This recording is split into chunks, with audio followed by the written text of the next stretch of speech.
یا ایھا الذین آمنوا ارکعوا واسجدوا واعبدوا ربکم وافعلوا الخیر لعلکم تفلحون۔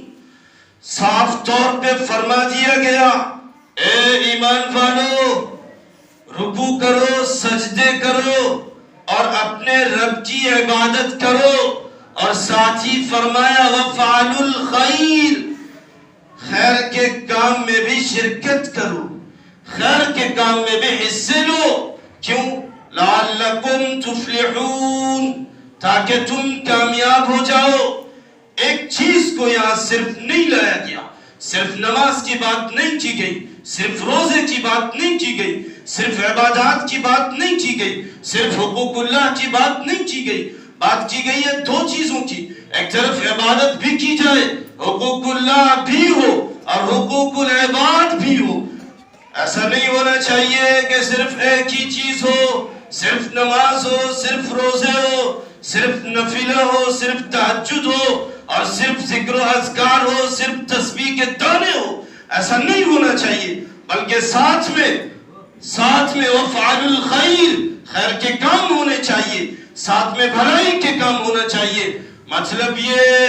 کہ لوگوں کے دکھ درد میں شریک ہونا چاہیے، لوگوں کی مصیبتوں میں شریک ہونا چاہیے، لوگوں کی پریشانیوں کا ساتھی بننا چاہیے اور لوگوں کے غم کا ساتھی بننا چاہیے۔ اسلام ایسا مذہب ہے جو یک طرفہ چلنے کو نہیں کہتا ہے۔ اسلام وہ مذہب ہے جو کہتا ہے تمام چیزوں کو ساتھ میں لے کے چلو، ایک طرف نماز بھی پڑھو، روزے بھی رکھو، حج بھی کرو، اور پھر جو مالی عبادت ہے وہ بھی کرو، جو مالی عبادت ہے وہ بھی کرو۔ مطلب یہ کہ خیر کے کاموں میں حصہ لیتے رہو۔ اب اس آیت کے سامنے ہو جانے کے بعد،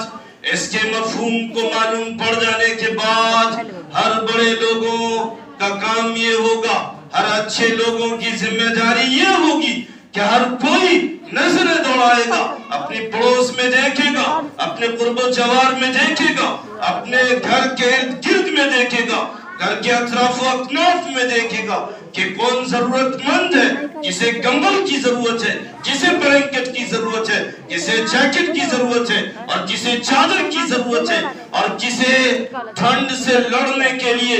اسلحے اور ہتھیار کی ضرورت ہے۔ مطلب یہ کہ کسے گرم سامانوں کی ضرورت ہے، یہ ہر بڑے لوگوں کی ذمہ داری ہوگی۔ ہر کوئی زیادہ دور نہیں جائے، اپنے اپنے پڑوس میں جا کے، اپنے اپنے گھر کے ارد گرد میں دیکھے، اگر اس کا پڑوسی پریشان ہے چادر کے لیے تو اس کی ذمہ داری ہے کہ وہ ایک چادر اسے ہدیہ کرے، اگر جیکٹ کے لیے پریشان ہے تو ایک جیکٹ ہدیہ کرے، اور بلینکٹ نہیں ہے، وہ بے شمار چیتھرے کپڑے لباس اوڑھ کے وہ راتیں گزرتا ہے اس کڑاکے کی ٹھنڈک میں، تو پھر ذمہ داری ہم میں سے ہر ایک کی ہے کہ وہ ایک سروے کرے، وہ ایک جائزہ لے کہ آپ کا پڑوسی کیسے سوتا ہے، اس کی رات اس ٹھنڈ میں کیسے گزرتی ہے، کہ اس کے پاس بلینکٹ ہے یا نہیں ہے، اس کے پاس چادر ہے یا نہیں ہے، اس کے پاس لحاف ہے یا نہیں ہے، اس کے پاس گرم کپڑے ہیں یا نہیں ہے۔ یہ ایک ذمہ داری کی بات ہوگی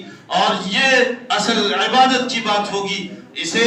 صرف یہ نہ سمجھیں کہ یہ صرف ایک کام ہے، یہ عبادت ہے، یہ عبادت ہے۔ جس طرح نماز عبادت ہے، روزہ عبادت ہے، حج عبادت ہے، اسی طریقے سے اسلام یہ کہتا ہے کہ یہ بھی عبادت ہے۔ اس سے اچھا اخلاق پیش ہوگا، اس سے اچھا کردار پیش ہوگا، اس سے آپ کے اور آپ کے پڑوسیوں کے درمیان تعلقات مضبوط ہوں گے، اس سے صلہ رحمی پیدا ہوگا، اس سے دونوں کے درمیان اگر منافرت ہوگی، دشمنی ہوگی، بغض ہو، عناد ہو، عداوت ہو، سب دھل جائیں گے اور ایک دوستی پیدا ہوگی اور ایک اچھی اور مضبوط ریلیشن شپ پیدا ہوگی، اس کے دل میں آپ کے تئیں محبت پیدا ہوگی۔ یہ کام کر کے دیکھیے، آپ کا پڑوسی آپ کا گرویدہ ہو جائے گا، آپ کا شیدائی ہو جائے گا، آپ کے لیے وہ دل و جان قربان کرنے والا ہو جائے گا۔ اسلام یہ سکھاتا ہے، اس سے صلہ رحمی آئے گی، اس سے مضبوط رشتہ داری آئے گی، تمام دشمنیاں دھل جائیں گی۔ تو یہ کام کرنے